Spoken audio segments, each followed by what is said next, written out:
ఓం సమర్థ సద్గురు శ్రీ సాయినాథాయ నమః. ఓం శ్రీ రమణాయ నమః. నేను అనే ఆలోచనే వ్యక్తికి జన్మనిస్తోంది. ఆ ఆలోచన చావడమే మృత్యువు. కనుక జీవితంలో ఆ నేను ఏమిటో తెలుసుకోవాలి. ఈ జన్మకు ఏది కారణమైందో అదే మరు జన్మకు కారణమవుతుంది. చనిపోయిన తర్వాత ఆత్మ పరిపూర్ణత చెందాలి అంటే ఆత్మ ఉన్నట్లే కదా. అంటే వ్యక్తి దేహం కాదని ఆత్మ అని నిశ్చయమవుతోంది. ఆత్మహత్య చెడ్డ పనేనా అని ఒకరు భగవాన్ని అడిగారు. భగవాన్, అమాయకమైన దేహాన్ని చంపడం నిజంగా చెడ్డ పని. ఆత్మహత్య మనసులో జరగాలి. ఎందుకంటే బాధ అక్కడే కేంద్రీకృతమై ఉంటుంది. మనసే నిజమైన అపరాధి. అదే హత్యకు ప్రేరణ కలిగిస్తుంది. తత్ఫలితంగా అమాయక దేహం శిక్ష అనుభవిస్తోంది. నేను ఎవడను అను విచారణ ఎట్లా చెయ్యాలి అని ఒకరు భగవాన్ని అడిగారు. దానికి భగవాన్, నీవు ఉన్నావని నీకు తెలుసు. నీ ఇంట్లోకి నిన్ను ఇతరులు దారి చూపి తీసుకుపోవడం ఏమిటి? బయట ప్రపంచం ఎన్నో సంగతులతో, విషయాలతో, సంఘటనలతో, నామరూపాలతో నిండి ఉంది. వాటి గురించిన నీ యోచన, ప్రస్తావన అన్నీ నీలోని తలుపులు. ఆ తలుపులకు స్థానం మనసు. ఆ మనసు నీలో ఉంది కాబట్టి ప్రపంచం కూడా నీలో ఉంది. ఆ ఆలోచనలు నీవి. వాటికి కారణం నువ్వు. వాటిని పెంచడమే బంధం. వాటిని చంపడమే ముక్తి. వాటిని పెంచడం, చంపడం నీ చేతిలోనే పని. ఆలోచనలు మారతాయి కానీ నువ్వు మారవు. నశించే వాటిని విడిచి మార్పులేని నిన్ను అనుసరించు.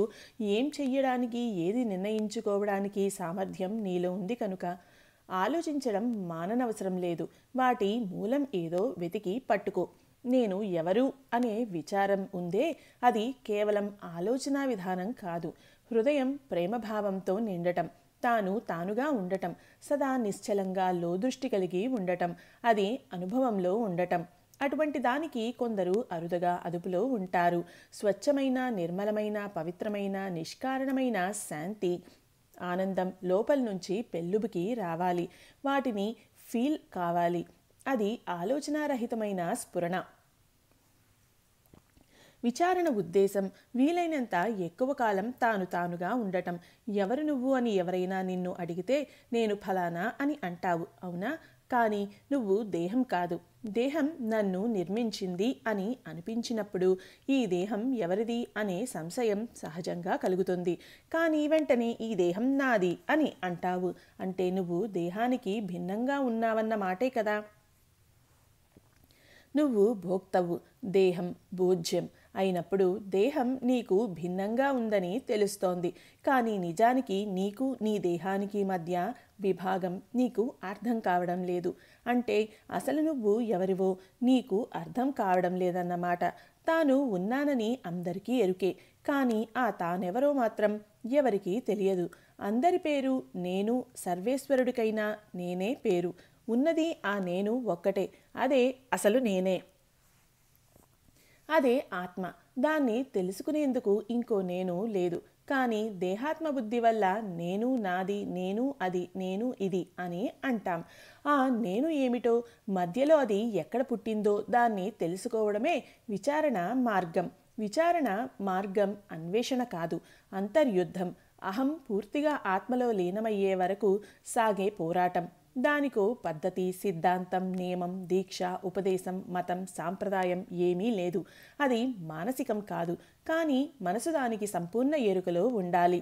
పరిపక్వ దశలో ఉన్న వారికి విచారణ మార్గం ఎక్కువ అనుకూలం. తక్కిన వారు తమ తమ స్వభావాల్ని బట్టి భక్తి, జ్ఞాన, కర్మ, యోగ, జప, తప మార్గాల్ని అనుసరించాలి. అవన్నీ ఏకాగ్రతకు సహకరిస్తాయి. నేను ఇది, నేను అది, నేను మనిషిని అని అనుకోవడం కన్నా నేను ఉన్నాను అనేది యథార్థం. ఉనికి ఒక్కటే సహజం, సత్యం. నేను మనిషిని అని ఎవరు తనను తాను నిబంధించుకోనవసరం లేదు. నేను ఉన్నాను, నేను అదే నేను అనే స్థిరభావంతో ఉండటం సహజం. నువ్వు అది కాదు, ఇది కాదు, ఏదీ కాదు, కానీ నువ్వు ఉన్నావు అంతే. నేను దేహానికి చెందింది కాదు. అది లోపలి సంగతి. నువ్వు అసలైన సత్యానికి విడిగా భిన్నంగా లేవు కనుక దానికి ఎరుకలో ఉన్నానని అనవు. ఎందుకంటే నువ్వే అది, అదే నువ్వు. ఆ అనుభవం చాలా ఆనందదాయకమైంది. ఆ భావన, ఆ అనుభవం అన్నీ కలతల, కలవరాల, దుఃఖాల నుంచి విముక్తి కలిగిస్తోంది. ఆధ్యాత్మిక అనుభవాల్లో అత్యుత్తమమైనది ఏది అని ఒక సాధకుడు భగవాన్ని అడిగాడు. భగవాన్ ఆత్మ సాక్షాత్కారం. సాధకుడు దాన్ని తెలుసుకోవడం ఎట్లా? భగవాన్ ఎవరి ఆత్మను ఎవరు? సాధకుడు నా ఆత్మను. కానీ నేనెవరిని? భగవాన్ ముందు మీ సంగతి మీరు తెలుసుకోండి. సాధకుడు ఎలా తెలుసుకోవాలో నాకు తెలియదు. భగవాన్ మీరు వేసిన ప్రశ్న గురించి కొంచెం యోచించండి.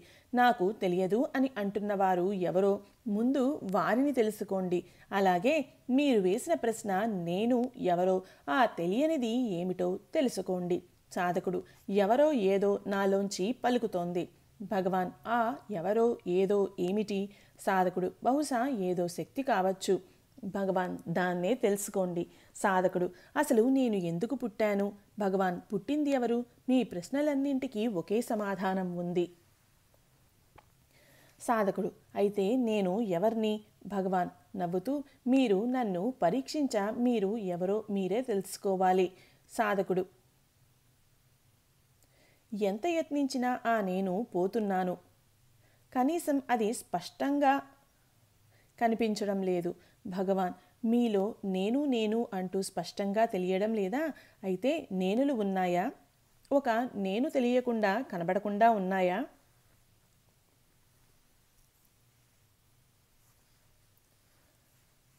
సాధకుడు ఎందుకు ఆత్మవిచారణ ఒక్కటే జ్ఞాన మార్గంగా నిర్ణయించబడుతోంది? భగవాన్ జ్ఞాన మార్గం ఒక్కటే అసలు సత్యాన్ని తెలుపుతుంది. ఆత్మసంగతి తెలిసిన తర్వాత ఇంకా తెలుసుకోవలసింది, సాధించవలసింది, పొందవలసింది ఏమీ లేదు, ఉండదు కూడాను. అదే గొప్ప ఆనందం. ఆ ఆనందం ఎప్పుడూ నీలో ఉంది. నువ్వే ఆ ఆనంద స్వరూపానివి. దాన్ని నీకు నువ్వే తెలుసుకోవాలి. నీ దుఃఖ కారణం నీలో అహంకారం మాదిరిగా ఉంది. నీ మీద నువ్వే కొన్ని హద్దుల్ని పెట్టుకుంటున్నావు. తిరిగి ఆ హద్దుల్ని తొలగించడానికి నానా యాతనలు పడతావు. స్వేచ్ఛ లేక కొట్టుకుంటున్నావు. ఆ అశాంతికి కారణం అహంకారం. దానివల్లే కష్టాలు. దాన్ని నిరాకరించి అన్వేషించావా ఆనందం లభిస్తుంది. స్వేచ్ఛ పడతావు. నువ్వు ఎప్పుడూ ఆత్మగానే ఉండు. అప్పుడు కోర్కెలు, సందేహాలు అదృశ్యం అవుతాయి. చివరికి గురువు అనుగ్రహం కావాలి అనే కోరిక కూడా జ్ఞాన మార్గానికి అడ్డమే.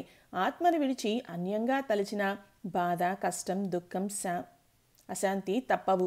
ఆత్మగా ఉండటమే ఆనందం. ఎందుకంటే ఆ ఆనంద స్వరూపమే నువ్వు గనుక. సాధకుడు జ్ఞాన మార్గం గృహస్థుకు సాధ్యమా? భగవాన్ మమకారంతో చేస్తే అది నిష్ఫలం. వైరాగ్యంతో చేస్తే అది బంధం కాదు, మేల్కొన్న స్థితి. జ్ఞానం కాదు అజ్ఞానం. నిద్ర అజ్ఞానం కాదు, అదే సరైన స్థితి. నిద్ర మెలకువకు అతీతమైనది ఆత్మస్థితి. సాధకుడు భగవంతుని దర్శించేదెట్లు? భగవాన్ భగవంతునిగా ఉండటమే ఈశ్వర సాక్షాత్కారం. సాధకుడు ఆత్మ సాక్షాత్కారాన్ని ఎట్లా పొందగలను? భగవాన్ పొందడానికి ఆత్మ విడిగా ప్రత్యేకంగా ఉంటే కదా. అది ఎప్పుడూ అంతటా ఒకటిగా ఉన్నదే. నేను ఆత్మను దర్శించలేదు అనే భావాన్ని తెలుసుకోవడమే ఆత్మ స్థితి. అదే శాంతి. ఆత్మ లేకుండా ఉన్న క్షణమంటూ ఉండదు. అలాగే ఆత్మను చేరుకోవడమూ లేదు. నువ్వే అదై ఉన్నావు. అసలు సంగతి ఏమిటంటే నువ్వు ఆనంద స్వరూపం అన్న సంగతి విస్మరిస్తున్నావు. సమాధి స్థితి ఒక్కటే అసలు సత్యాన్ని తెలిపేది. ఆలోచనలు వాస్తవాన్ని కప్పుతాయి. సమాధి స్థితిలో నేను ఉన్నాను అనే భావం ఒక్కటే ఉంటుంది. ఇంకే ఆలోచనలు ఉండవు. ఆత్మే దైవం. నేను ఉన్నాను అని నిరంతరం అంటున్నదేదో అదే దైవం. నిశ్చలంగా ఉండటమే ఆత్మస్థితి. సాధకుడు గురుకృప సంపాదించడం ఎట్లా? భగవాన్ కృపే ఆత్మ. దాన్ని సంపాదించవలసిన పని లేదు. అది ఎప్పుడూ ఉన్నదే. దాన్ని తెలుసుకోవడమే గురుకృప. మనసును అదుపులో పెట్టేది ఎట్లు అని ఒకరు భగవాన్ని అడిగారు. భగవాన్ ముందు ఆ మనసును చూపించండి. మనస్సు అంటే అంతులేని ఆలోచనలే కదా. వాటిని ఓ ఆలోచనతో ఎట్లా ఆపుతావు అంటే మనసును అదుపులో పెట్టాలి అనే ఆలోచనతో తక్కిన ఆలోచనల్ని అదుపులో పెట్టాలి అని చూడ్డం. అంతేనా? అలా అదుపులో పెట్టాలి అనే ఆశా ప్రయత్నమే అవివేకం, బుద్ధి తక్కువ తనం. కానీ ఉన్నది ఒకటే మార్గం. అది మనసును మూలం వైపు తిప్పడం. అంటే మనసును మూలం దగ్గర నిలపడమే. కానీ అది మనోరాహిత్యం కాదు. అప్పుడు మనసు దానికది హీనమైపోతుంది. దాన్ని చిత్త నిరోధం అంటుంది యోగం. మనసు వెనుదిరిగి అంటే మూలం వైపు తిరిగి తాను ఎక్కడ పుట్టి బయలుదేరిందో ఆ తావుకు చేరిందన్నమాట. అలాగే ప్రతి ఆలోచనను ఆపి ప్రశ్నిస్తే ప్రతి ఆలోచన మొదటి ఆలోచన వలె గతిలేక బలవంతంగా వెనక్కి మళ్ళుతుంది. వెనక్కి మళ్ళిన ఆలోచన మూలం చేరి నిశ్చలమవుతుంది. ఆలోచనలు మూలస్థానం చేరినట్లు చేరి అందు నిగూఢంగా ఉండి మరింత బలం చేకూర్చుకొని సమయం చూసి బయటికి చొచ్చుకొని వస్తాయి. ముఖ్యం ధ్యాన సమయంలో మనసు ఒక గొడ్డు వంటిది. అది ఇతరుల పొలాల్లో దొంగమేత మేయడానికి అలవాటు పడి తన శాలలో సుఖంగా ఉండక యజమానికి సులభంగా లొంగక బయట చెడతిరుగుతుంది. యజమాని దాన్ని క్రమంగా మచ్చిక చేసుకోవాలి. మచ్చికైన తర్వాత అది శాల వదిలి బయటికి పోదు. అలాగే మనసును కూడా మన స్వాధీనంలోకి తీసుకోవాలి. అది ఒకసారి ఆంతర్యంలో ఆనందం అనుభవించిందా అది మళ్ళా బయటికి పోదు. ఈ సాధనలో సిద్ధులు లభించవచ్చు. సిద్ధులు కలగాలని వాటిని కోరుకోవడం, అవి లభించాలని ఆశించడం సాగే సాధనకు అంతరాయం కలుగుతుంది. సిద్ధులు పశువుల్ని కట్టే తాళ్ల వంటివి. అవి మనల్ని ఎప్పటికప్పుడు కిందికి లాగుతూనే ఉంటాయి. సుఖంగా రైల్లో కూర్చుని ప్రయాణం చేయక మన సామాను నెత్తిన పెట్టుకుని కూర్చోవడం మాదిరిగా ఉంటుంది సిద్ధులు కలిగి ఉండటం. సిద్ధులు సాధకుణ్ణి తికమక పెడతాయి. అవి అసలు సత్యాన్ని కప్పేస్తాయి. అవి ముఖ్యంగా సమాధి స్థితికి పెద్ద అడ్డు. భగవాన్ని సేవించే కొందరి సాధకుల్లో తమకు సిద్ధులు శక్తులు కావాలని ఆంతర్యంలో గట్టిగా వాంఛించడం గమనించి శక్తులు సిద్ధులు మహిమలు తన్మయత్వాలు అనుభవాలు మొదలైనవి ఇంద్రియ గోచరాలు. అవి లోకంలో స్థూలాకృతిలోనూ మనసులో సూక్ష్మాకృతిలోనూ కనిపిస్తాయి. ఏమైనా అవి విషయాలే. మనం విషయిని చూడ్డానికే ప్రయత్నించాలి. మేం చూసాం మేం విన్నాం అనుకోవడం ఉత్త వెర్రి అన్నారు భగవాన్. భగవాన్ ఎప్పుడూ సిద్ధులు శక్తులు మొదలైన వాటికి ప్రాముఖ్యం ఇవ్వలేదు. వాటి వెనుకనున్న అసలు సత్యం తెలుసుకోమనేవారు. ఆ అసలు సత్యం మనలోనే ఉంది. అది మన గురించిన సత్యం. దానికి సంబంధించిన ప్రయోగాత్మక జ్ఞానమే మనల్ని విముక్తి పరుస్తుంది. దాన్ని ఎవరికి వారు తెలుసుకోవాలో అంటే తనను విస్మరించి తనకు సంబంధించిన సత్యం మినహా మరొక దాన్ని చూసేవాడు అసలు సత్యాన్ని తెలుసుకోలేడు. లోకోత్తర విషయాలు తెలుసుకోవాలి అనుకోవడం, విశ్వరూపాలు దివ్య దృశ్యాలు చూడాలి అనుకోవడం, బ్రహ్మనాథాలు వినాలి అనుకోవడం సాధకుని లక్ష్యం కాకూడదు. సాధకుని లక్ష్యం ఆత్మలబ్ధి కావాలి. అవన్నీ ధ్యానానికి విఘ్నాలు. వాటికి సమ్మోహితులై సాధన పాడు చేసుకోకూడదు. బ్రహ్మే స్థితి, సిద్ధపురుషుల స్థితి అని సిద్ధపురుషుడు పుట్టుకతోనే ధర్మం జ్ఞానం వైరాగ్యం కలిగి ఉంటాడని అన్నారు శంకరులు. సిద్ధపురుషుడు అంటే ఆధ్యాత్మిక పరిభాషలో పరిపూర్ణుడు అని అర్థం. సిద్ధపురుష అనే పదాన్ని అనేకులు అనేక కాలాల్లో అనేక విధాల అవగాహన చేసుకున్నారు. ఆ విధంగా దాన్ని ఉపయోగించుకున్నారు. ప్రపంచంలో పలుచోట్ల టిబెట్, చైనా, ఇండియా మధ్య ఆసియా మొదలైన ప్రాంతాల్లో ఇప్పటికీ సిద్ధపురుషుల ఆశ్రమాలు ఉన్నాయనే ప్రతీతి ఉంది. వారు ఈశ్వరావతారం వలె ఉంటారు. వారు తమ శక్తి సంపన్నతతో ప్రజల్ని అనేక విధాల రక్షిస్తూ ఉంటారని, ఆ సందర్భంలో అర్హులైన కొందరిని ఏరి తీసుకుని దీక్ష ఇచ్చి ఉపదేశాలు చేసి లోకోద్ధరణకు వారిని లోకంలోకి పంపుతారని వింటాం. వారికి సంకల్పం కలిగితే తప్ప ఇతరులెవరూ వారిని సమీపించలేరని, దర్శించలేరని అంటారు. కానీ వారు మాత్రం అనేక రూపాల్లో ప్రపంచంలో తిరుగుతూ అనేక మహిమలు చేస్తారంటారు. ఏమైనా వారు గాలిలో ఎగిరినా, నీళ్ల మీద నడిచినా, ఏం చేసినా అవి మహత్యాలుగా చేయడానికి కాదు వారు చేసేది. అవి వారి సహజ క్రియలు అయితే అంతే. సిద్ధపురుషుడు నిశ్చయంగా విరాట్ పురుషుడే. కానీ ఈ రోజుల్లో సిద్ధులు అంటే గారడి, మహిమలతో గాబరా పెట్టడం.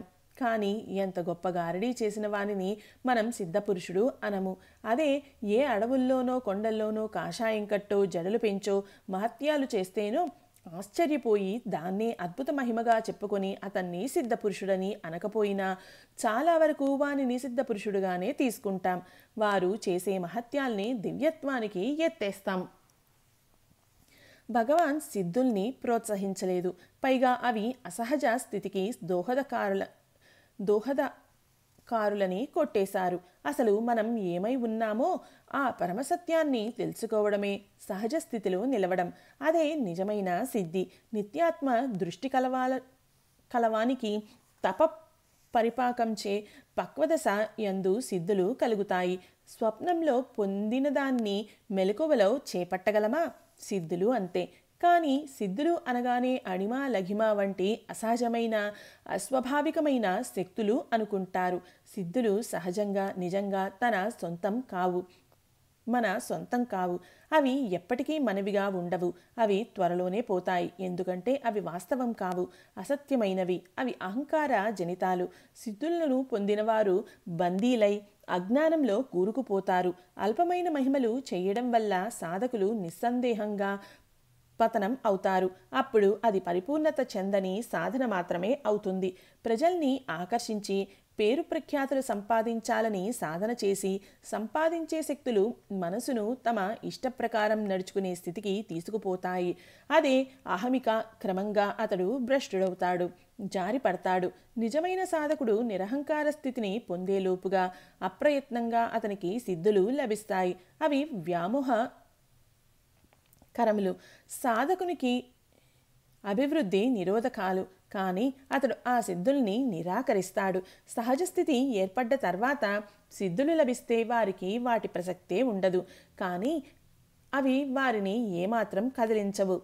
వారు వాటి వల్ల చలించరు. సిద్ధుల్ని ప్రకటించుకోవడం, ప్రదర్శించడం జ్ఞాన మార్గానికి పెద్ద అవరోధం. మనోబలం చేత సంపాదించేవి శక్తులు. మనోనాశనం తర్వాత లభ్యమయ్యేది ఆత్మ. అందుచేత యోగి లక్ష్యం మనోలయం కాదు, మనోనాశనం. లయమైతే అది మళ్ళా ఏదో ఒక రూపాన ఎప్పుడో ఒకప్పుడు బయటికి పొడచూపే అవకాశం లేకపోలేదు. మనసుకు ఆత్మకు భిన్నంగా గుర్తించకపోవడమే మనోనాశనం. అనుభవాలు కలగవచ్చు, దివ్య దృశ్యాలు కనిపించవచ్చు. అప్పుడు కూడా ఇవన్నీ ఎవరికి కలుగుతున్నాయి అని ప్రశ్నించుకుంటే నాకు అని సమాధానం వస్తుంది. ఆ నేను ఎవరు అని మళ్ళా ప్రశ్నించుకుంటే అది అక్కడ ఆగి వెనక్కి తిరిగి మూలం చేరుకుంటుంది. అదే సాధన. విసుగు చెందకుండా ఆ సాధన చెయ్యాలి. ఓర్పు అవసరం. ఈ సాధన కష్టం అనే భావనే ఆ సాధనా మార్గంలో పెద్ద ప్రతిబంధకం. ముందు ఆ భావం పోవాలి. ఆత్మసిద్ధి అసాధ్యం కాదు, సాధన ముఖ్యం. ఒక కాలేజీ ప్రొఫెసర్, స్వామి, మేము మా బాధల్లో, కష్టాల్లో, నష్టాల్లో, దుఃఖాల్లో, యాతనలో ఉండి మిమ్మల్ని ప్రార్థిస్తాం, అర్థిస్తాం, ఆరాధిస్తాం, ఉత్తరాలు రాస్తాం, విన్నవించుకుంటాం. నా బిడ్డ వంటి భక్తుడు దీనావస్థలో ఉన్నాడు అని మీరు మమ్మల్ని దయతలుస్తారా అని అడిగాడు. దానికి భగవాన్, అలా అనుకుంటే అతడు జ్ఞానే కాదు, జ్ఞాని ఒక మహాజ్వల. ఆయన దగ్గర చేరినవారు అనేక రకాలు. మామూలు బొగ్గు అయితే అంటుకోవడానికి ఎక్కువ టైమే పడుతుంది. రాక్షసి బొగ్గు అయితే కొంత తక్కువ కాలంలో మండుతుంది. అదే తుపాకీ మందు అయితే అంటించిన వెంటనే అంటుకుంటుంది. జ్ఞాని అనుగ్రహం వారి వారి స్థితిగతుల్ని బట్టి ఉంటుంది. వారు ఆయన వైపు దృష్టి మరల్చితే దివ్య చైతన్యం దానికది కదిలి పనిచేయనారంభిస్తుంది. సూర్యకాంతి అన్నింటిపై సమంగా ప్రసరిస్తుంది. కానీ వారి వారి అర్హతలను బట్టి ఆ శక్తిని పొందగలుగుతారు అన్నారు. జ్ఞాని దృష్టిలో ఇదంతా ఆత్మే, దైవ సమానమే. వారికి తాను, ఇతరులు అనే విభాగం లేదు. వారు నేను నువ్వు అనే మాటలు ఉపయోగించినా వారి దృష్టిలో నేను నువ్వు అది అంతా ఆత్మే. ఆ భావమే ఉంటుంది. ఈ భూమి మీద ఉన్నంతకాలం నేను నువ్వు అనక తప్పదు, ఎంతటి వారికైనా సరే. జ్ఞానిలోంచి కొన్ని మాటలు వెలువడతాయి. అవి ఆయనలోంచి సంకల్పించి ఉద్దేశించినవి కావు, కానీ అవి అట్లా జరుగుతాయి. అందరి మాదిరిగా జ్ఞానికి దేహం ఉంది కనుక తింటాడు, తిరుగుతాడు, మాట్లాడతాడు, పనులు చేస్తాడు. దాన్ని బట్టి వారికి మనలాగే దేహాత్మభావం ఉంటుంది అనుకోవడం పొరపాటు. అది మన అజ్ఞానం. వారి విషయం మనం అక్కడే పొరపడతాం. వారి దేహేంద్రియాలు కదిలి ఏదో ఒక పని చేస్తున్నా వాస్తవానికి వారు ఏమీ చేయనట్లే. జ్ఞాని తాను దేహిని అనుకోడు. కనీసం తాను ధరించిన దేహాన్నైనా గమనించడు. ఆ దేహాన్నే ఆత్మగా చూస్తాడు. తాను కర్త కాకపోయినా కర్తననుకొని అన్నీ తన దేహం ద్వారా జరుగుతున్నాయి అనుకునే అజ్ఞాని జ్ఞాని చేసే పనుల్ని బట్టి జ్ఞానిని కూడా తన వలె దేహదారే అనుకుంటాడు. ఆ జ్ఞానికి నామరూపాలు అంటగడతాడు. అసలు సత్యం జ్ఞానికి తెలుసును కనుక జ్ఞాని అజ్ఞాని వలె తికమకపడడు, కలవరపడడు. జ్ఞాన అజ్ఞానాలు జ్ఞాని దృష్టిలో వాస్తవం కావు. జ్ఞాని తన సహజ స్థితిలో ఆత్మకు భిన్నంగా ఇతరులు ఉన్నారు అనుకోడు. ఆయనకు అంతా ఆత్మే. బంగారం అనేక ఆకారాల్లో ఉన్నా కంసాలికి అదంతా ఒకే బంగారం. అలాగే జ్ఞానికి అంతా ఆత్మే. దేహాత్మ బుద్ధి వల్ల నువ్వు నేను జ్ఞానం అజ్ఞానం అనే ద్వంద్వభావం కలుగుతుంది. అది దాటిన స్థితి జ్ఞాని స్థితి. అజ్ఞానం అంటూ ఒకటి లేదు. నేను అజ్ఞానిని అని తెలుసుకోవడమే జ్ఞానం. అంతేకాని అజ్ఞానం అనేది ఒకటి పుట్టుకురాదు ఎవరిలో నుంచి. ప్రతి ఒక్కరూ జ్ఞానవంతులే. భగవాన్ సూచించినది జ్ఞాన మార్గం. అది సాధకుని నిర్మలంగా నిశ్చలంగా ఏకాంతంగా ఉంచుతుంది. దానికి శాస్త్రాలతో మంత్రాలతో తంత్రాలతో జపతప యోగ యాగాదులతో గాని నియమ నిష్ఠలతో గాని గ్రంథాలతో గాని చివరికి ఎటువంటి పద్ధతులతో గాని ఆచార వ్యవహార సాంప్రదాయాల్లో గాని పని లేదు. అది స్వతంత్రమైనది, స్వచ్ఛమైనది. జీవితంలో ప్రతి క్షణం ఏకత్వాన్ని గమనిస్తూ అనుసరిస్తూ ప్రకటిస్తూ ఉండటమే జ్ఞానం. తానే కాదు అందరూ ఎప్పుడూ అదై అంటే అసలు చిద్వస్తువై ఆత్మయై ఉన్నారని, సహజంగా ప్రతి ఒక్కరూ స్వేచ్ఛాజీవులని నిత్యముక్తులని తెలియచెప్పి ఎవరికి వారు ఆ పరమసత్యాన్ని తెలుసుకోవాలని, అదే ఆత్మ విచార మార్గమని, దానికి దృష్టి మార్చుకోవడమే ముఖ్యమని చెప్పినవారు భగవాన్. ఆత్మవిచారణ తప్పక ఆత్మసిద్ధి కలిగిస్తుంది అన్నారు భగవాన్ చాలా నిశ్చయంగా. ఎందుకంటే అజ్ఞానాంధకారంలో పడి కొట్టుకునే వారికి విచార మార్గం సూర్యోదయం వంటిది. సూర్యునికి అభిముఖంగా తిరిగిన వారందరిపై ఆ కాంతి పడునట్లు భగవాన్ సూచించిన మార్గాన నడిచే వారందరికీ సాధన సిద్ధిస్తుంది. విచార మార్గం అగ్నిజ్వాలై విషపూరితమై పెరిగే ఆలోచనల్ని కాల్చేస్తుంది. ఈ సాధన ముఖ్యోద్దేశం పై సంగతుల్ని విషయాల్ని తోసెయ్యడం. అవన్నీ మనోకల్పితం కనుక జ్ఞానమే మనల్ని విముక్తిపరుస్తోంది. మోక్షానికి జ్ఞానం ఒక్కటే సూటైన మార్గం. జ్ఞానం అంటే తనని తాను తెలుసుకుని తాదాత్మ్యం చెందటమే కానీ రాయవలే కావడం కాదు, శూన్యమొగుట కాదు. ఈ సాధనా మార్గం అనాదిగా ఉన్నదే. కానీ భగవాన్ దీన్ని మరింత వెలుగులోకి తీసుకువచ్చారు. ఇది అద్వైత సిద్ధాంతం మీద ఆధారపడి ఉంది. దీనికి నియమ నిబంధనలు లేవు. కానీ వర్క్షాప్లో, వంటింట్లో, గుహలో, గుడిలో, అడవిలో ఎక్కడైనా ఎప్పుడైనా ఈ సాధన చేయవచ్చు. దీనికి దేశకాలాలతో పని లేదు. దీనికి ఏ భేదము లేదు. ఇది కేవలం జ్ఞాన మార్గం. అసలు మనం ఏమై ఉన్నామో ఆ చిద్వస్తువు మీద ఏకాగ్ర చిత్తంతో దృష్టి నిలపడం. కానీ దానికి బదులు మనం ఆ చిద్వస్తువును విషయాలతో, వస్తువులతో, సంగతులతో రోజురోజుకి అనేక విధాల దట్టంగా చెత్త చేర్చి కప్పేస్తాం. అది మన మామూలు జీవితం. ఆ విధంగా కాలంలో కప్పబడిన చెత్తగుట్టనంతా తవ్వి బయట పోస్తే ఆ చోట ఖాళీ ఏర్పడుతుంది. అదే చిదాకాశం, అదే మహాశూన్యం, అదే నిరామయం. ఆ మహాశూన్యాన్ని నింపుతూ అసలు సత్యం ప్రకాశిస్తోంది. అంటే అసత్యాన్ని ఎప్పుడో ఎక్కడో దర్శించడం కాక అప్పుడే అక్కడే అది నీలోనే దర్శించవచ్చు. కాబట్టి ముందు నిన్ను నువ్వు తెలుసుకో అంటారు భగవాన్. ఎందుకంటే తనని తాను తెలుసుకున్నప్పుడే శాంతి, ఆనందం. అదే వాస్తవం. ఈ సాధనా మార్గంలో కర్మ, భక్తి, యోగ మార్గాలు ఉన్నాయి. జ్ఞాని అయి విశ్వాత్మలో ఐక్యమవుతాడు. యోగి అయి విశ్వతేజస్సును దర్శిస్తాడు. భక్తుడు నిష్కామ యోగి అయి ఆనందంలో తన్మయత్వం పొందుతాడు. కానీ అజ్ఞానం వల్ల మనుషులు జ్ఞాన మార్గం వదిలి భక్తి మార్గం, తాంత్రిక మార్గం, యోగ మార్గం తదితర మార్గాలు చేపడతారు.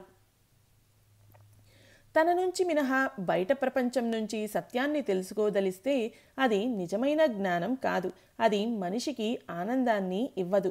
తనని తాను తెలుసుకోకపోతే భయాల్లో, బంధాల్లో చిక్కుకుపోతాడు. భయాలకు, కోర్కెలకు కారణం దేహం. తాను దేహం అనే భావన, దేహమే అంతా అయినట్లు నమ్మకం. అదే మొదటి తప్పు. ముందు మనం ఆ తప్పుడు ఆలోచన విధానం నుంచి తప్పుకోవాలి. లేకపోతే ఆలోచనల్ని దేహం వెంబడిస్తుంది. దేహం మినహా మరో ఆత్మకు ఆస్కారం లేదు అంటారు కొందరు. కానీ ఆ దేహం జాగ్రత్త స్వప్నావస్థల్లో మాత్రమే ఉంది, కానీ నిద్రావస్థలో లేదు. నిద్రావస్థలో దేహం లేకపోయినా నేను ఉంటుంది. ఆ నేనే ఆత్మ. కాబట్టి మన ఆలోచనలు, భావాలు, భయాలు, బంధాలు, అభిప్రాయాలు, తలపులు అన్నీ అంతా తప్పుడు తడిక. మన తప్పు మనం తెలుసుకొని దీన్ని బయటికి లాగడం మంచి పని. కానీ మన మతం, నమ్మకం, సాంప్రదాయం, మనం చేసే సాధన దాన్ని తీసి బయట పారేయనీయక వాటిని ఇంకా ఇంకా పొడిగిస్తాయి, మనసును పాడు చేస్తాయి. అందుచేత తనను తాను తెలుసుకోవాలి అంటే ముందు తనని తాను నిరాకరించుకోవాలి. జ్ఞాపకాలకు ఆటస్థలమైన గతాన్ని పూర్తిగా ఊడ్చేయాలి. అలాగే ఏ అరమరిక లేకుండా తనకి తాను భక్తి, ప్రేమలతో అర్పించుకోవాలి. నిరంతర సాధన వల్ల అహంకారం అదృశ్యమై ఆత్మ మిగులుతుంది. ఆ ఆత్మను మరవడమే మరణం. దాని స్మరణే స్ఫురణే జీవనం. అసలు సత్యం నేనున్నాను అనేది. అదే ఉండటం. ఆ ఉండటమే ఆ అనుభవమే ఎరుక. ఆ ఎరుకే ఆనందం. జ్ఞానికి యోగికి తేడా ఏమిటి అని ఒకరు భగవాన్ని ప్రశ్నించారు. భగవాన్, జ్ఞాని యోగి, నిజమైన భక్తుడు అంటుంది గీత. యోగం కేవలం సాధన. ఆ సాధనలో జ్ఞానం సిద్ధిస్తుంది. జ్ఞానం సిద్ధించాక యోగం అవసరం లేదు. అన్ని రకాల సాధనలకు యోగం అనే పిలుస్తారు. భక్తి, జ్ఞాన, కర్మ, అష్టాంగ మొదలైనవి ఆయా యోగాల పేర్లు. యోగం అంటే కలయిక. వియోగం ఉన్నప్పుడే కలయిక సాధ్యం. మనిషి సహజంగా ఎప్పుడు నేను వియోగిని అనే భ్రాంతిలో ఉంటాడు. ఆ భ్రాంతి తొలగిపోవాలి. దాన్ని తొలగించే విధానాన్ని యోగం అంటారు. ఉన్నది ఒకటే ఆత్మ అని తెలుసుకున్న వానికి సంయోగ వియోగాలతో పని లేదు. ఏ యోగ విధానం మంచిది అని మరొకరు ప్రశ్నించారు. భగవాన్, అది వ్యక్తి అభిరుచి మీద ఆధారపడి ఉంటుంది. ఒకరికి ఒక పద్ధతి, ఒక తీరు, ఒక విధానం సులభంగా ఉంటే మరొకరికి మరొక పద్ధతి సులువుగా ఉంటుంది. అంతా అన్నీ ఒకటే, సమానమే. జీవుడు జనన మరణ వలయం నుంచి విముక్తుడు కావడానికి చేసే కర్మాచరణే కర్మయోగం. అంతా దైవమే అయినా తాను పరబ్రహ్మ నుంచి విడివడ్డాననే తపనతో, నిజమైన భక్తి విశ్వాసాలతో, ప్రేమతో తిరిగి ఆ దైవంలో కలవాలి అనే తాపత్రయంతో ఉండుటే భక్తి యోగం. అజ్ఞానంలో పడి కొట్టుకునే జీవుడు కాంతి కోసం, విమోచన కోసం చేసేదే జ్ఞాన యోగం. జీవుని స్వభావం విచారణ ద్వారా తెలుసుకోవడమే మహాయోగం. అదే భగవాన్ మార్గం. అది నేను ఎవడను అను విచార మార్గం. జ్ఞాని ప్రార్థిస్తారా అని ఒకరు భగవాన్ని అడిగారు. భగవాన్, జ్ఞానికి ప్రార్థనేమిటి? దేనికోసం? ఎవరిని ప్రార్థించడం? ఎందుకు ప్రార్థించడం? ప్రార్థించడానికి తన నుంచి ఏది మాత్రం విడిగా ఉంది? తనకు భిన్నంగా ఉన్నదాన్ని దేన్నో ఉద్ధరించడానిక ఆ ప్రార్థన? నేను అనే వ్యక్తిత్వం ఉన్నప్పుడే ప్రార్థన. ఆ భేదభావమే అజ్ఞానం. ఆ అజ్ఞానం వల్లనే నేను నిస్సహాయుణ్ణి, అజ్ఞానిని అనే భావం కలుగుతుంది. దేవుడికి తన ధర్మం, తన బాధ్యత తెలుసు. మన మధ్యవర్తిత్వం దేనికి? నిన్ను నువ్వు తెలుసుకుంటే చాలు. జ్ఞానికి కోర్కెలు, సంకల్పాలు ఉండవు. ఉన్నా అవి శుద్ధ సాత్వికాలు. అవి ఆయన్ని ఏమాత్రం అంటవు. మనం బాధలు పడుతున్నట్లు జ్ఞాని బాధలు పడడు. ఎందుకంటే ఆయన మనసు ఆత్మానందంలో లీనమై ఉంటుంది. అంటే దేహబాధ ఆయనకు కలలో బాధ మాదిరిగా ఉంటుంది. అంటే బాధ దేహంలో లేదు, అది మనసులో ఉంది. వారి దృష్టిలో బాధ కూడా ఆత్మలో ఒక భాగం మాత్రమే. కొందరు జ్ఞానులు బాధపడుతున్నట్లు కనిపించవచ్చు. కొందరు సమాధి స్థితిలో ఉండవచ్చు. కొందరు మరణించడానికి ముందు అదృశ్యం కావచ్చు. అంత మాత్రం చేత వారి జ్ఞానంలో భిన్నత్వం ఉంది అనుకోకూడదు. జ్ఞాని సిద్ధుల కోసం చూడడు, కానీ సిద్ధులు నీడలాగా వారి వెంటనంటి ఉంటాయి. జ్ఞాని దేహదారుడై ఇతరులకు సిద్ధులు, మహిమలు చూపించుకోవచ్చు. కానీ ఆత్మలో ఐక్యమైతే ఇంకా సిద్ధులేమిటి? సిద్ధులు ప్రారబ్ధ కర్మానుసారం ప్రాప్తిస్తాయి. కరెంటు ఆపేసిన తర్వాత కూడా నెమ్మదిగా తిరిగే ఫ్యాన్ కదలికతో పోల్చారు. జ్ఞాని ప్రారబ్ధ కర్మను భగవాన్ ఫ్యాన్ గత తీవ్ర చలనం వల్ల ఆపేసిన తర్వాత కూడా కొంతసేపు నెమ్మదిగా తిరిగి తిరిగి ఆగుతుంది. కానీ దానికి కొత్త కదలికలు పుట్టవు. పాత కదలికలు క్రమంగా తగ్గడం తప్ప. ప్రారబ్ధవశాత్తు తన శరీరంతో ఏ ఏ పనులు చేయవలసి ఉంటే ఆ పనులన్నీ చేసి గాని జ్ఞాని దేహం చాలించరు. దేహం ఉన్నంత వరకు జ్ఞానికి ప్రారబ్ధం తప్పదు. ప్రారబ్ధం అనుభవించవలసిందే. దానికి భగవాన్ జీవితమే సాక్షి. ఆయన దేహం ఎటువంటి యాతనలు పడ్డా ఆయన ఏమీ చలించలేదు, గొడవ పడలేదు.